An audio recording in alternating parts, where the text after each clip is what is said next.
Thank you, Kobe, also to that wonderful start to the day. I think music is a great connector, actually.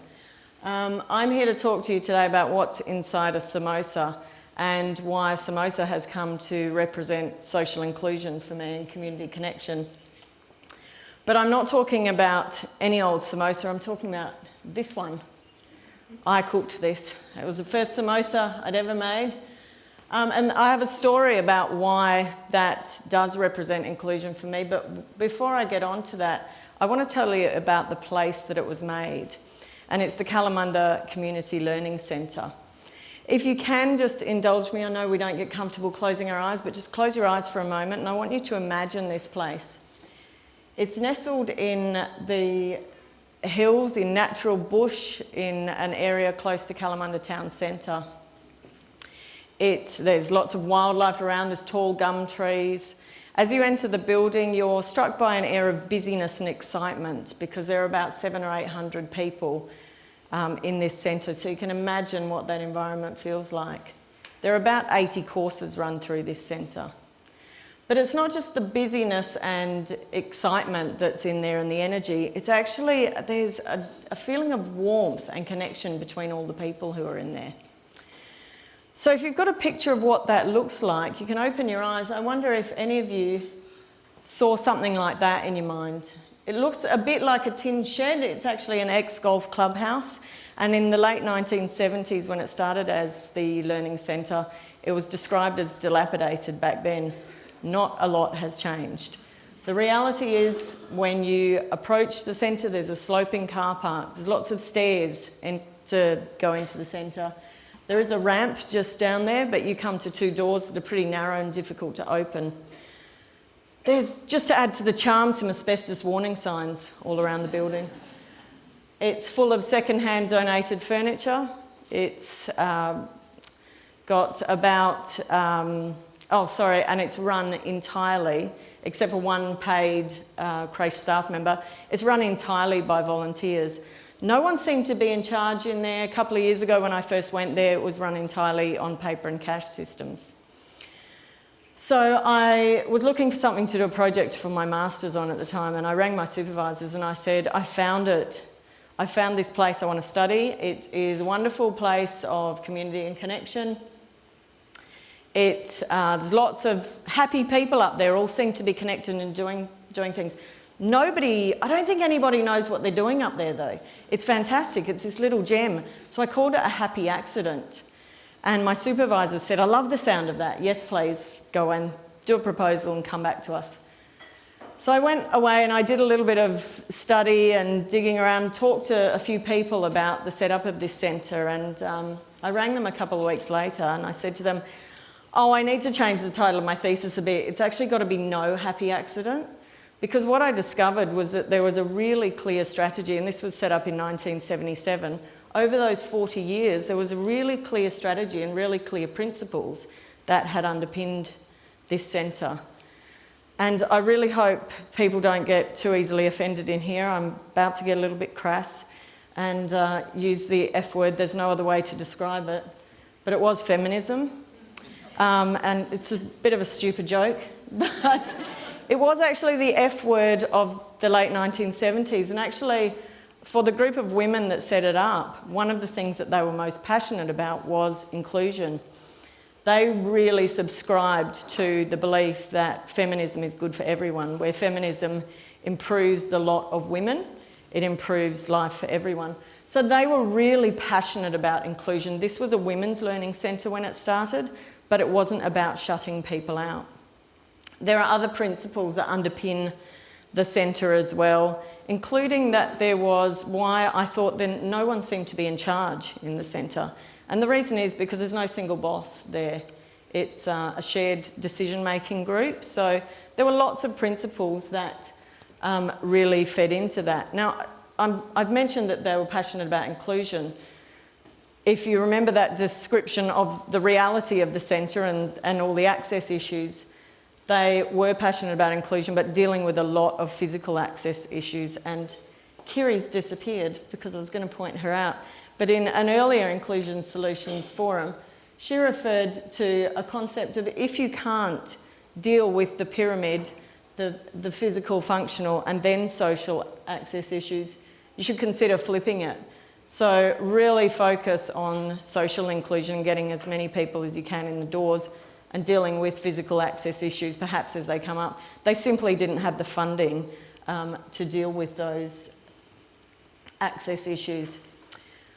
Now, how they did social inclusion, I think one of the biggest barriers for a lot of people accessing learning activities and social activities is cost. And this is something they dealt with really, really well. So one of the ways I mentioned, there are volunteers running the place. When I say there are volunteers running the place, every single person who signs up to that centre becomes a volunteer. So you can volunteer to be part of the organising group. You could be someone who works in the office, on the desk, answers the phone. You could be a volunteer tutor. All the tutors up there are not paid. You could sign up for one of those bigger roles. But even if you don't sign up for something, when you go to sign up for a course, you might think you're there to learn something, but actually you're also really there to be a part of running this huge organisation. And what they do, so when you sign up for a course, you also sign up to be part of a work group. And the work group tasks are really, really tiny, but meaningful. So some of them are things like take the class roll for the semester, wash the tea towels on Monday for the first term, fill up the tea and coffee canisters on Wednesdays for the first term. My first course was sweeping the back veranda Mondays and Wednesdays for the month of September. Tiny, tiny jobs. But as someone said to me, when you take all those tiny little things, they make one great big thing. And the great big lovely thing that is the Learning Centre, it simply couldn't function. So everyone takes on that volunteer role, and it achieves two things. It keeps the costs ridiculously low. So it's $4 a week for a class there. But it also makes people part of the centre right from the outset. So when you take on that task, suddenly, I really care about that back veranda. I check it all the time. Even not in September, it's my veranda. I've become part of that centre. I care about how it looks and how it's functioning. And it makes you a part of the team. So you're part of a work group team. You know that all those tiny little things add up to the reason why this runs so well. Now, one of the things that I think the people from the early days and has persisted through to now have always done so well is look for value in people. So as I said, when you sign up for a work group. But also, when you go to the centre, they're very good there at asking you, what can you do? What skills do you have? What do you know? And when you have a question like that and a philosophy that is based so heavily on not what can you learn, but what can you teach or what can you do, you end up with a huge variety in the timetable. As I said, around 80 courses run through there by volunteer tutors. And that's what it looks like in a word map. There are 11 book clubs this semester. French, Italian, Spanish, Russian, Arabic, knitting, crochet, lace making, pottery, silversmithing, geology, write your life story, philosophy circle, Tai Chi yoga, and a lot more. If you can't find something to do on there, you possibly don't have any interest. There is always something that someone will do. But what I love about that is that has never come from a needs analysis. People at this place don't do a needs analysis. They do a what can you do analysis. So, and what that does is it creates value for a whole heap of the tutors who run these courses. And I want to just give you a quick story about someone who I think when you have this kind of philosophy, what it means to people. So part of my research, and I'm really privileged to be able to hear people's stories there. I'm very, very privileged to hear the stories that people have had through their lives. And one story I had that really, really struck me is of a man who retired and his marriage broke down and his kids left home all within a short space of each other. And he was on a slippery slope to that black hole of loneliness and depression.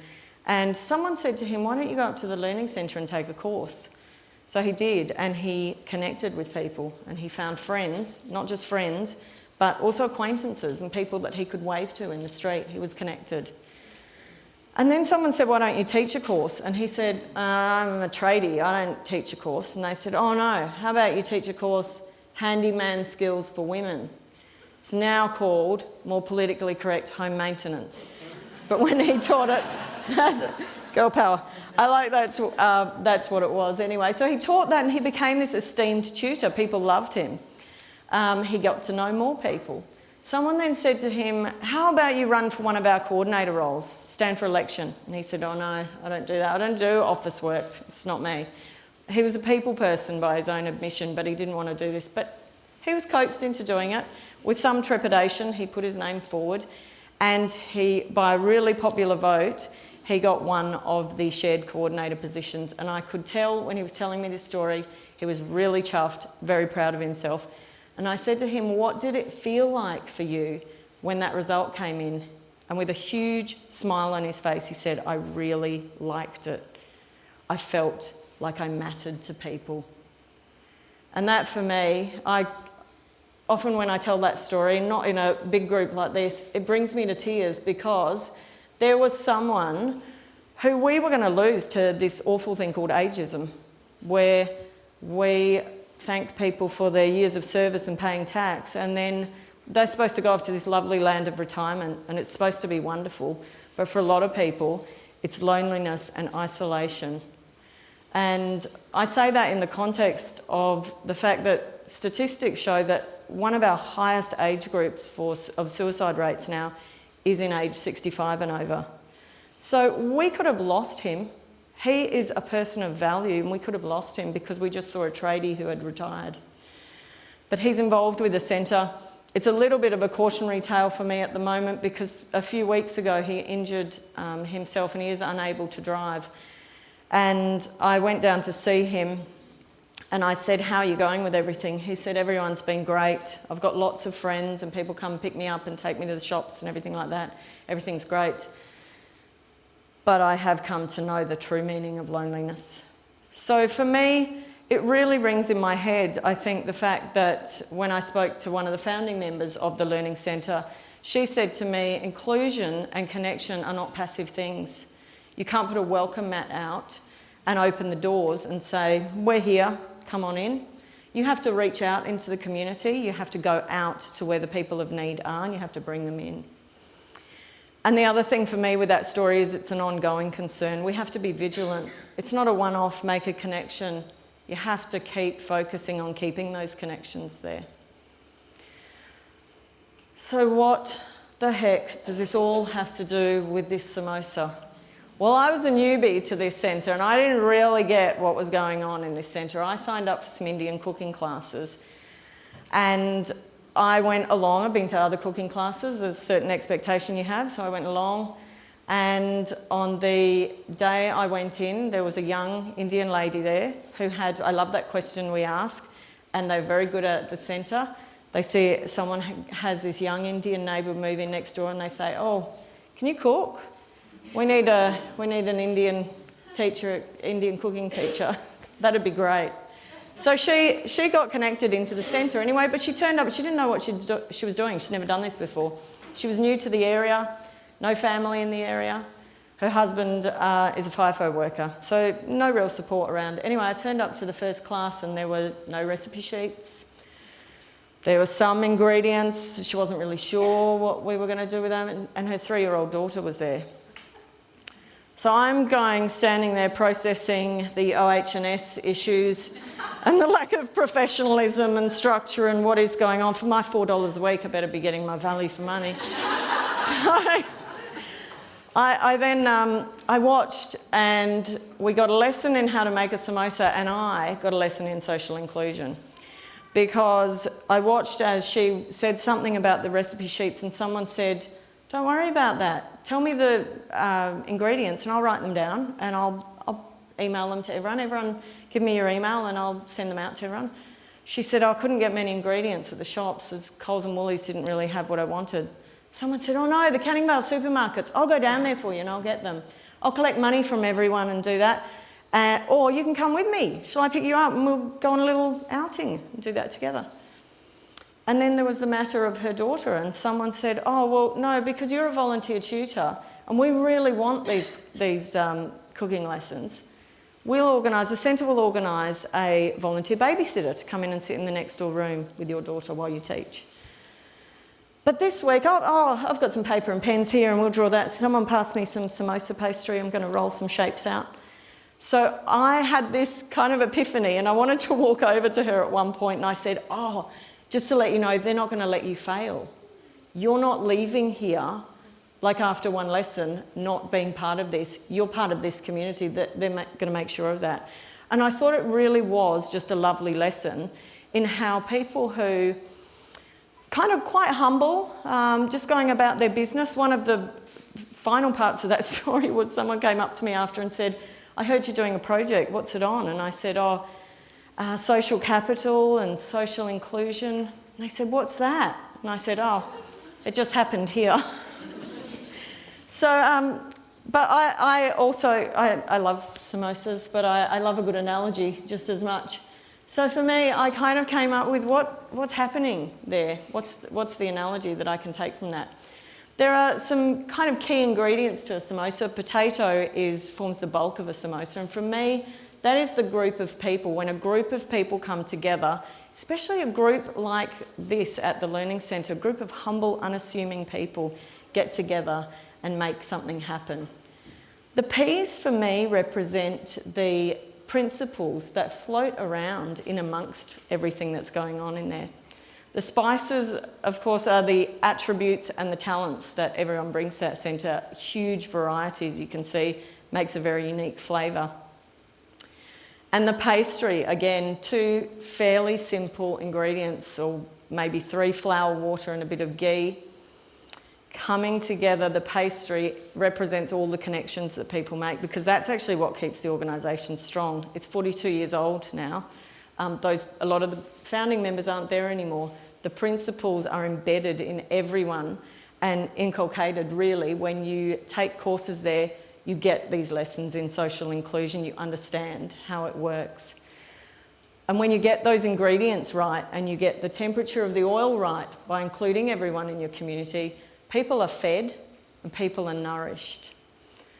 And just to seal that analogy, Denver and his team have organised for some samosas for everyone. So you can have a think about this and be nourished, please.